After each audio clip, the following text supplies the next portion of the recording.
I think we can say that a lot has been covered over the last couple of days with this effort, and I certainly hope that all of you have felt that this session and the meetings here have been not only informative but also productive, a productive use of your time and your energy. I certainly believe it has, and I want to thank all of you for your leadership and your involvement in this effort. I think that, based on the information that we received and some of the relationships that we've created here really serves as a sound basis for moving forward with this effort. And I know that this is an inaugural meeting, so this is just the beginning. This is kind of a introduction in a sense that I think has brought, for many of us, and certainly me, it has opened our eyes a little bit in terms of what some of the challenges are and some of the things we need to do to go forward. But I'm confident that this organization can be and ultimately will be a game changer for the Mississippi River to benefit all of our constituencies and all the communities that we represent. What we're thinking about is, as far as next on the agenda, is to do a public launch of our effort in Washington, D.C. by partnering with some of our congressional advocates, the advocates for the Mississippi River. In March of 2013 is what we're thinking at this time. This will actually be the first thing for the new executive board to consider, in addition to getting a set of bylaws together and completed and distributed. The current design is for mayors to join our congressional champions of the Mississippi River for a press conference, unveiling around a platform that we create over the next few months. Based on the information and some of the relationships that we have established here at the series of meetings that we had in St. Louis. I think these meetings will provide some great fuel and some great ideas for that. And I know, as some of the mayors brought up during the sessions, certainly Congress will be considering and debating a new budget very soon, and I know that is going to be a huge challenge in and of itself, with all the challenges that they have in Washington with budgetary things. But I do think that this is a good time for all of us to, try to be part of that discussion and make sure that we have, some kind of proposal or some kind of objectives that we have that Congress can consider, both from a budgetary and from a policy standpoint. Now, here are some of the takeaways that we've gathered, and certainly there may be some other ones. I know there are. These are some of the top three, and I'm going to just go through them right now, and if anybody has any other things that they think are really important that we need to kind of major things we can take away from this, we'll be certainly happy to hear what those are. But first is grant programs impacting the Mississippi River really need serious attention. They either need to be brought back to life or amended to be more effective, and what I mean by that is many times this money goes to the states and it really doesn't get to where it needs to go. And I think, and I'm a big believer that at least some of this money needs to go directly to cities to help us with the challenges that we have in our communities. Along those lines, the administration may want to get behind watershed protection and disaster mitigation protection, and there's nobody that's more equipped to address those things than mayors and cities up and down the river. We can save more lives and resources the better prepared we are, and the more local involvement that is there. Yet pre-disaster grants receive some of the least funding, so I think we need to go to bat for pre-disaster funding in a stronger way. Number two, the Inland Waterways Trust Fund that Colin was just talking about, and Harbors Maintenance Trust Fund are both in a compromised state, but shifting the cost burden any further to the taxpayers in our cities should be a non-starter. This is a debate we may want to have a voice in, because the infrastructure funded by these programs impacts our cities the most and the people that we serve. And three, the National Flood and Service Insurance Program needs to be addressed. The development behavior it incentivizes is simply not sustainable, nor is it cost-effective for our cities and our development opportunities. There are members of both the House and Senate that are very motivated in this regard. Mayor Kleiss and Mayor Copeland, I know their delegations are especially versed in this area, and we'll look for your leadership and ideas in this regard. So that's, what, we've put together as kind of the top three takeaways here. And at this point, if anybody has any comments or, other suggestions, we'll open it up for that. Any discussion?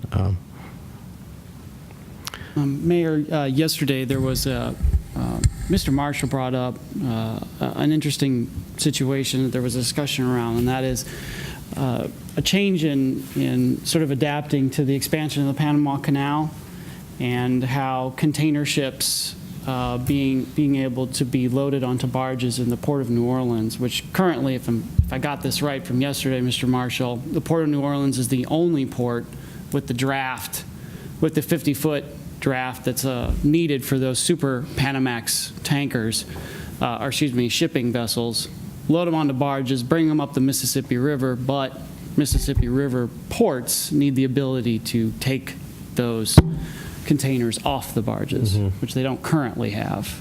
So that was an economic development opportunity that was discussed, maybe that might have a place on the agenda or not. I'm all for that. We know how important that is here in St. Louis. I know we're doing some improvements to our docks and our port here, but if there's going to be substantial increase in traffic, we're going to need more. And I'm sure most of us around the table feel the same way. I would certainly concur in that, particularly for those of us on the lower level who don't have the locks and dams. It's a great opportunity for us.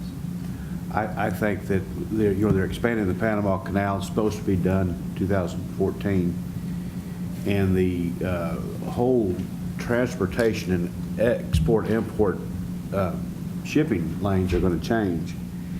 And I don't think that we should be naive to think that we're going to get all that exports and imports coming up the Mississippi. But I certainly think that we should get our fair share along the Mississippi. I think it would benefit.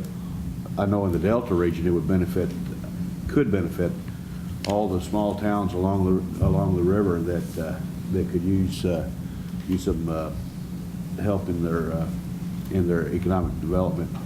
But I could see it being a potential to really change a lot of things up the river too. And I think that we need to be prepared to take advantage of it, because I think if we don't during these next few development years, then we'll miss out on it. It'll just go through the Panama Canal and around Florida and up the East Coast. And so I think we need to grab our share of it. Which brings us right back to the lock and dam problem.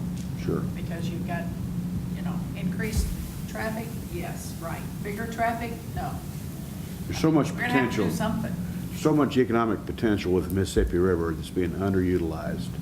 It's going to take some infrastructure improvements with lock and dams. We've talked about that. But there's so much potential. I mean, United States doesn't manufacture like we used to, but we certainly consume. And we're consuming a lot of products from overseas. And I know in my area, where I'm from, Sikeston, Missouri, halfway between St. Louis and Memphis. And we started becoming a transportation and a distribution center. We feel like the whole Mississippi Valley could serve as a distribution center for the rest of the country. We're right in the middle of the country. Bring the products up the river or down the river and transport them by rail and truck throughout the rest of the country. And I think there's a tremendous amount of potential that we could tap. I agree.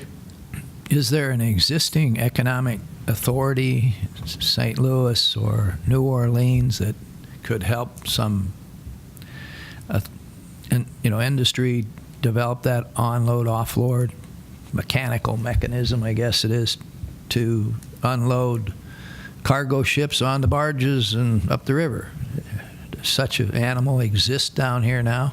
I mean, it probably should be in New Orleans or St. Louis, but if you don't have the financial, mechanism in place by not getting it done.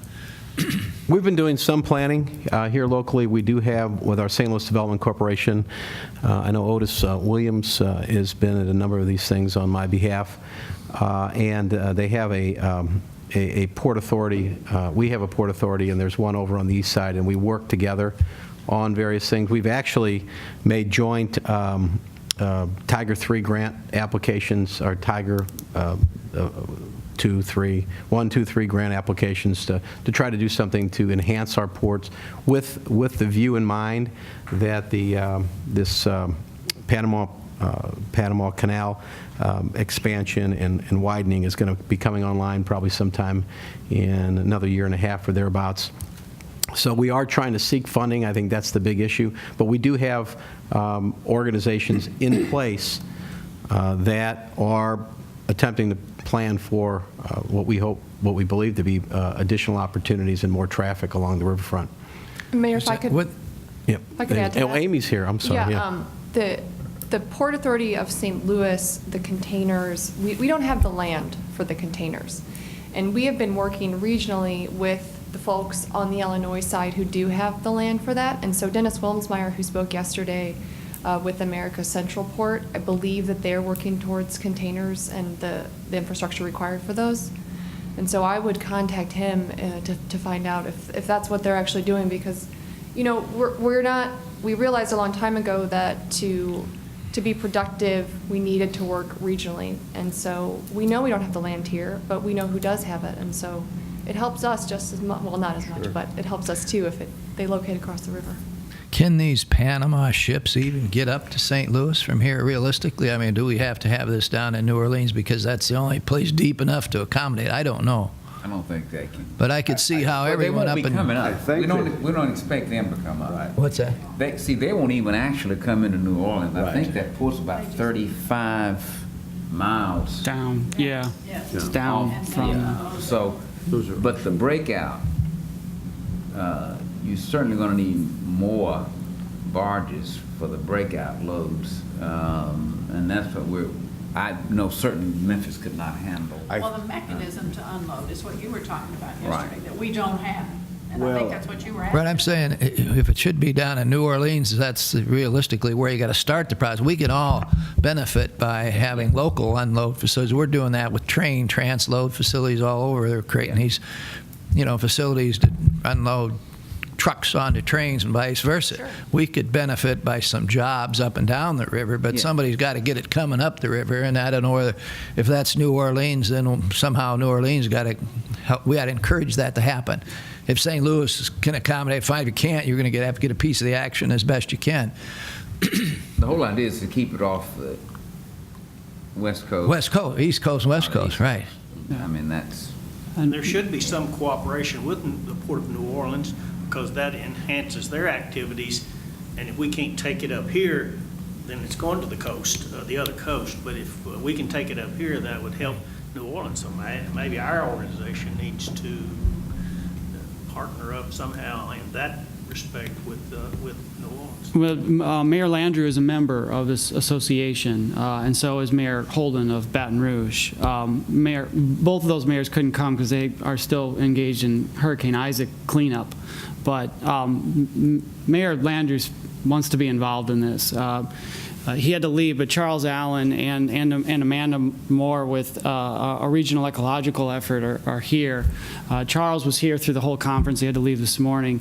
But he told me that the mayor wants to be engaged, and the mayor is interested in hosting, talking about hosting some sort of discussion around these types of topics, either in New Orleans or down there, where we could talk about this and figure out a way to make it happen. Is he up to speed on this transload facility, this port, what we're talking about? And I don't know, I'm just asking. I don't want to speak for the mayor, but I got to think that due to the economic impact of that port on his city, I'm sure he's As a matter of well fact, versed. he brought it to us.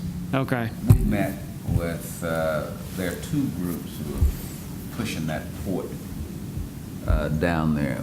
We've met with one of them in Memphis, so the folks down there are certainly very much aware of it. Let me throw my 2 cents in. I took a low water cruise tour, something, boat ride with the Corps in Memphis, the colonel in there, and Kate got off in New Madrid.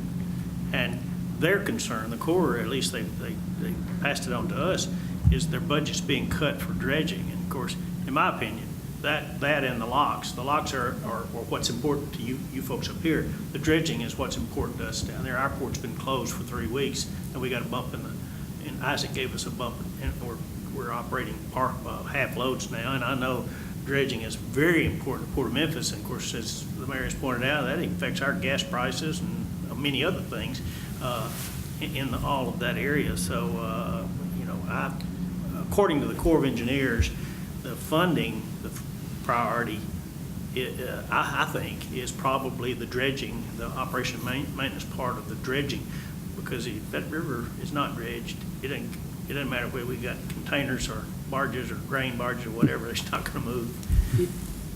We talk about dredging for the lower part, but that's just as critical. They're doing, the Corps is doing emergency dredging in Red Wing. They started last week. So dredging is an issue the entire length of the Mississippi. So I think we need to keep that in context when we're talking about that. But for us also, it's the lock and dam. It is.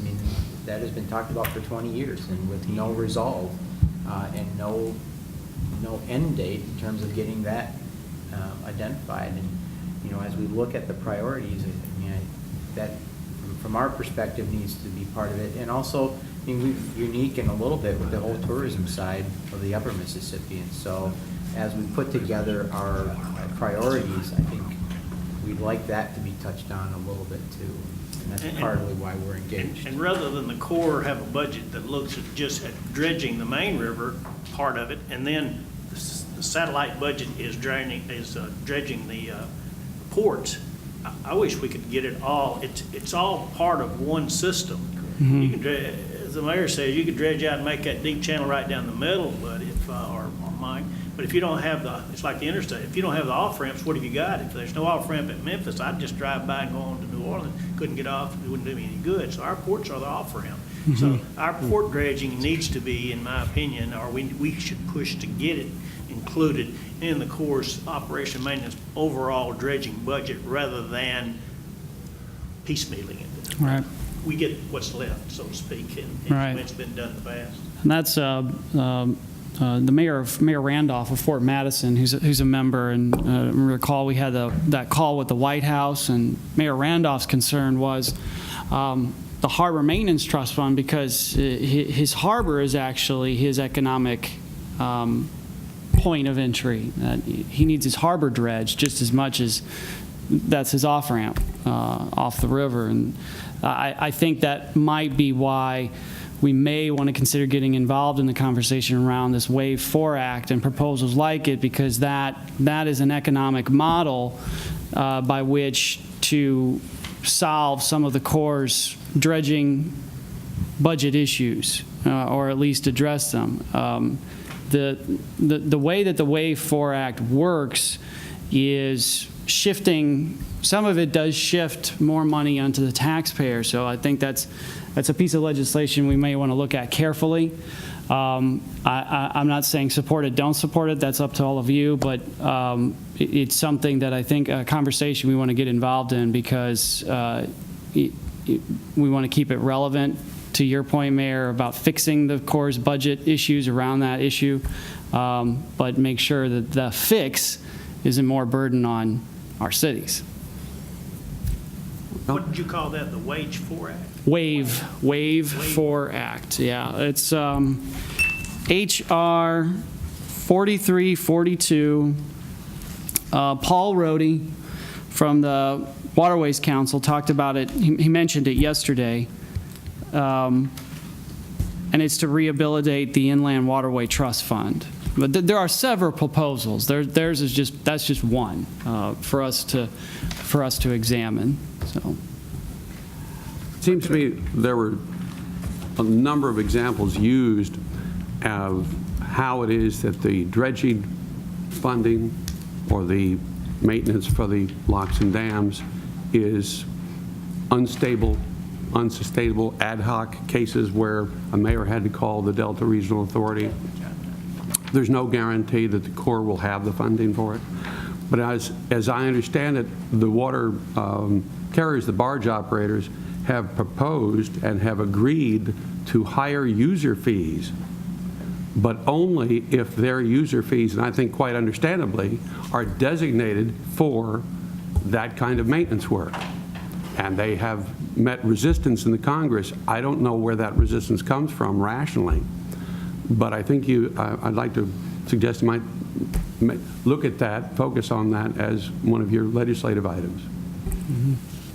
I just think one thing, and just as a broad overview, what we suffer from on the Mississippi is that the general numbers, if you look at the tonnage of freight moved over highway and rail, that is on the nation as a whole, the inland waterway is a small piece, but it is a critical piece, because this is where you're moving the buck and the heavy over long distances. I mean, it traverses the whole country.